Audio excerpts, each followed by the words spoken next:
যে নাহিদ ইসলামের এক ডাকে রাস্তায় নেমেছিল লাখো মানুষ, সেই নাহিদ ইসলাম এখন নেতৃত্ব দিচ্ছেন জাতীয় নাগরিক পার্টিকে।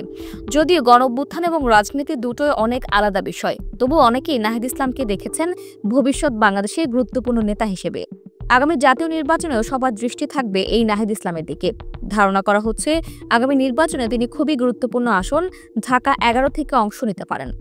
বাড্ডা, ভাচারা, রামপুরা, বনশ্রী এলাকা নিয়ে গঠিত এই আসনটি।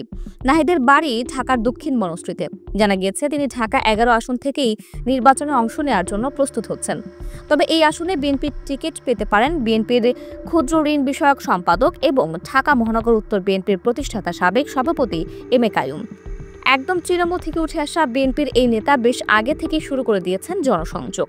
অন্যদিকে নাহিদ ইসলাম সম্প্রতি বলেছেন, আমরা রাষ্ট্রের মৌলিক সংস্কার, গুণগত পরিবর্তনের জন্য কাজ করছি। কোনো ধরনের মৌলিক পরিবর্তন ছাড়া নির্বাচনের দিকে গেলে সে নির্বাচনটি গ্রহণযোগ্য হবে না এবং সে নির্বাচনে জাতীয় নাগরিক পার্টি অংশগ্রহণ করবে কিনা সেটাও বিবেচনাধীন থাকবে।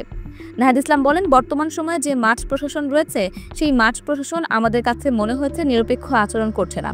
বিভিন্ন জায়গায় জাতীয় নাগরিক পার্টির নেতাকর্মীদের উপর হামলা চলছে।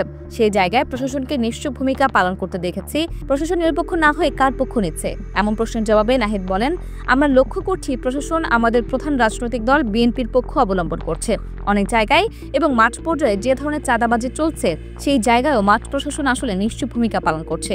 আমরা বলেছি যদি এ ধরনের একটা প্রশাসন থাকে তাহলে নির্বাচন করা সম্ভব নয়। লেভেল প্লেয়িং ফিল্ডের জন্য একটি নিরপেক্ষ প্রশাসন, আমলাতন্ত্র এবং পুলিশ আমাদের ঠিক করতে হবে। এদিকে বিএনপি নেতা এম এ কাইয়ুম গত সেপ্টেম্বরে বলেছিলেন, গণতান্ত্রিক আন্দোলন আমরা ১৭ বছর ধরে করেছি, কিন্তু সফলতা পাইনি। এই সফলতা এনে দিয়েছে ছাত্র জনতার দুনিয়া কাঁপানো গণঅভ্যুত্থান। যারা জীবন দিয়ে আমাদের নতুন করে স্বাধীনতা এনে দিয়েছেন তাদের দিকেও আমাদের তাকাতে হবে, তাদের পরিবারের পাশে দাঁড়াতে হবে, তাদেরকেও সুফল পাওয়ার সুযোগ করে দিতে হবে।